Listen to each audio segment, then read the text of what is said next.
অল্প চিংড়ি মাছ, সেই সাথে আলুর ভাজি।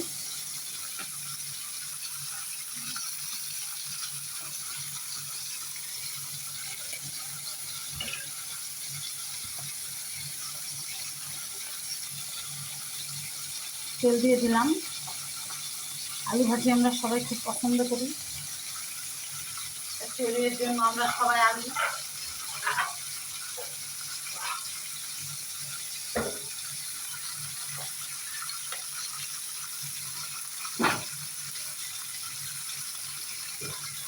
মাঝে মাঝে খুব ভালো লাগে, মনে হয় একটু আলু ভাজি হলে ভাতটা খাইতে ভালো লাগছে।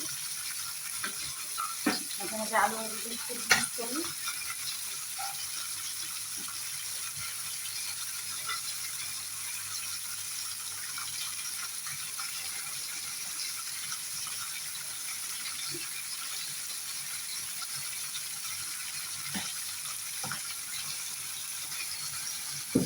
আবার মাঝে মাঝে মোটা হয়ে যাবো বা মোটা হয়ে যায়, ওয়েট বাড়ে আর কি, খুবই বিরক্ত লাগে। চলে আলু ছাড়া চলে না। আলুর যে একটা স্বাদ, সেটা সবসময় মুখে লেগে থাকে।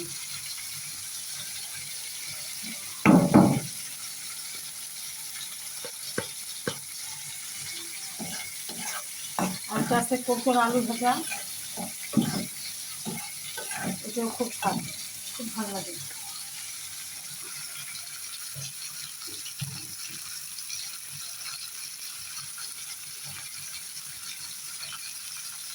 কোকোর আলু ভাজাটাও খুব স্বাদ লাগে। আপনাদের কেমন লাগে কমেন্টসে জানাবেন। ছোটবেলা আম্মার হাতে অল্প গুঁড়া গুঁড়া চিংড়ি দিয়ে এই আলু খাইতাম আমরা। আলু তখন সস্তা ছিল কিনা জানি না, তখন আমরা বেশিরভাগই আলু খাইতাম।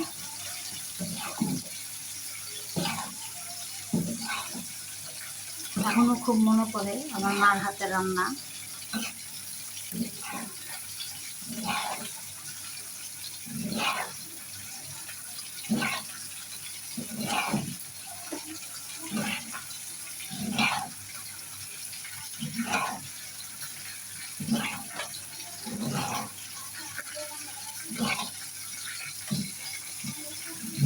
আমার রান্নাগুলো খুব ঝটপট, 5-10 মিনিটের ভিতরে রান্নার চেষ্টা করি আসলে। এটাই করা উচিত, কারণ এখন ব্যস্ততম সময়, মানুষ খুব বেশি একটা সময় পায় না রান্না করার। আলুটা আমি ঢেকে দেব, কারণ আমি তেল দিচ্ছি খুব কম। সবার ধারণা আমি তেল বেশি খাই। যারা আমার রান্না দেখেন, আমার ভাই বোনেরা সবাই বলে আমি রান্না তেল বেশি ব্যবহার করি, ঝাল বেশি ব্যবহার করি, এর জন্য তেল কম দিই জানি।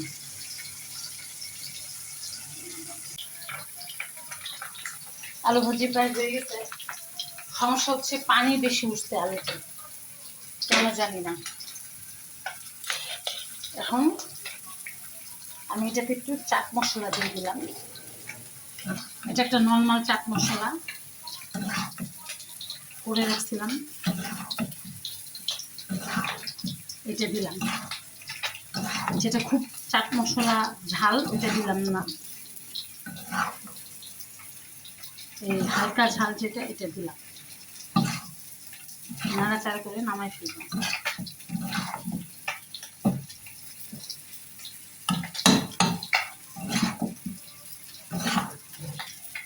আবার ঢেকে দিব, পুরোটা সিদ্ধ হয়নি এখন, আবার ঢেকে দিলাম। আজকের রেসিপি আলু চিংড়ি মাছ, আলু ভাজি বলতে পারেন, চিংড়ি মাছ আলু ভাজিও বলতে পারেন, সমস্যা নেই।